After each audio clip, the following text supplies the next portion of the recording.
Всем привет, ребята! Сегодня мы с вами обсудим новое событие, которое анонсировали разработчики в последнем обновлении, вышедшем 15 апреля. Событие называется Лига Завета в огне льда.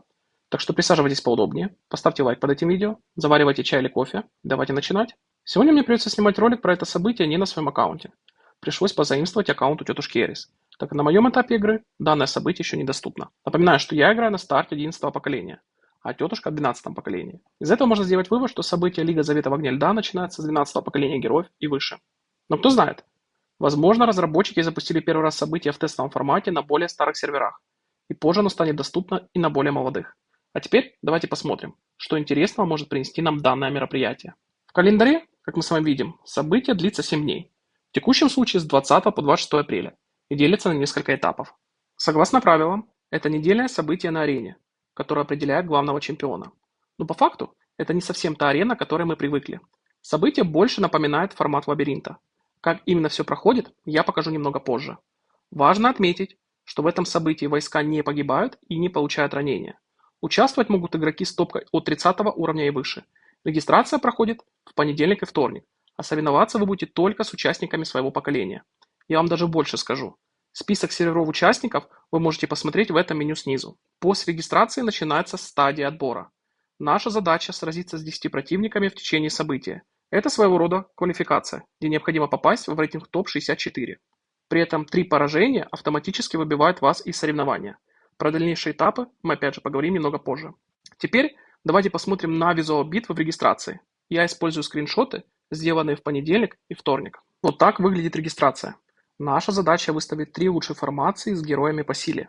Это напоминает формат лабиринта, где мы также настраиваем формации с воскресенья по вторник. При расстановке учитываются практически все атрибуты. Уровень войск, уровень зданий, талисманы, снаряжение героев и губернатора, VIP-уровень, питомцы. Кстати, их не нужно активировать, они учитываются автоматически. Также считаются здания с острова, эксперты и многое другое. Сама битва проходит из 3 раундов. Все достаточно логично. Мы выставляем 3 формации, проходит 3 сражения. Наша задача – одержать 2 победы из 3.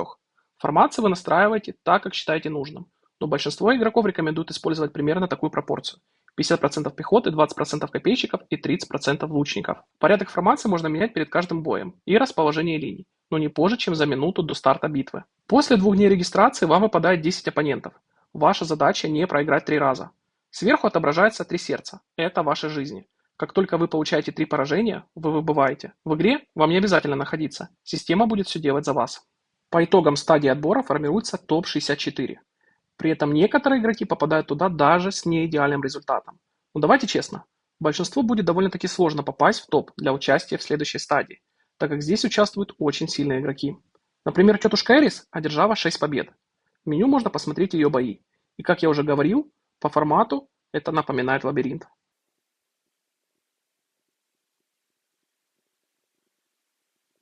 За каждую победу вы будете получать небольшие награды, которые вы сейчас видите на экране. И одна из них – это валюта «Боевой завет», о котором мы с вами поговорим немного позже. Главная задача на начальном этапе – это попасть в рейтинг топ-64, чтобы перейти в стадию выбывания. После 10 боев система выбирает 64 лучших участников и делит их на 8 групп, и в каждой группе определяется победитель.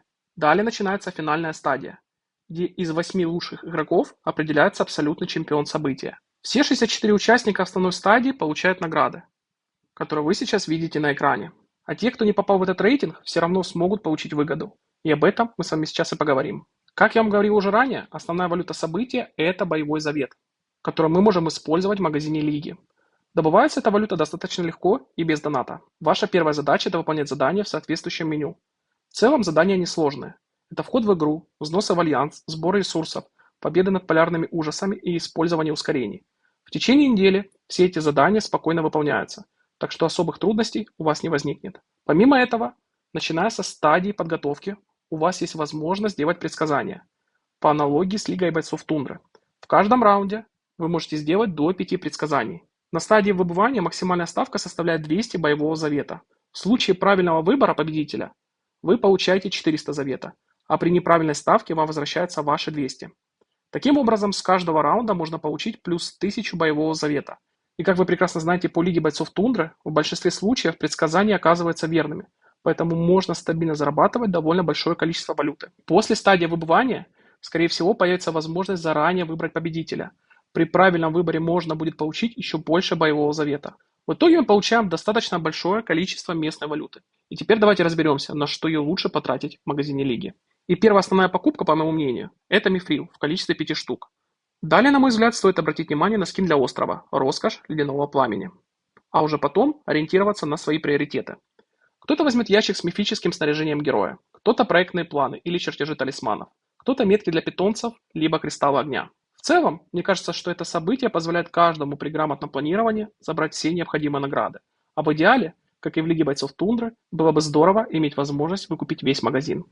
Вот в целом все, что я хотел вам рассказать про событие Лига Заветов Огня Льда. По итогу мы получаем новое событие в нашей любимой игре. Из плюсов здесь не требуется постоянное участие, не нужно находиться в игре под старт каждого раунда. Помимо этого, при грамотном планировании мы сможем получить довольно большое количество бонусов за счет ставок, что является неплохим бонусом. Попасть в топ-64 будет непросто. Все-таки уровень доната у игроков разный. Но возможно, кому-то из вас все же удастся это сделать, и за это вы получите бонусные награды. Что касается периодичности события, пока информации нет, поэтому будем ждать следующего запуска. Но если в следующий раз событие появится в вашем диапазоне, вы уже будете знать его основы. Так что попрошу вас поставить лайк за то, что теперь вы знаете механику данного ивента. И обязательно напишите в комментариях, как вам это событие. Если появятся какие-то дополнительные нюансы или интересные фишки, вы и так прекрасно знаете, вся информация в первую очередь появится у нас в телеграм-канале. И она будет гораздо раньше, чем на ютубе. Ну а на сегодня все, ребята. Всем спасибо за просмотр, всем пока-пока.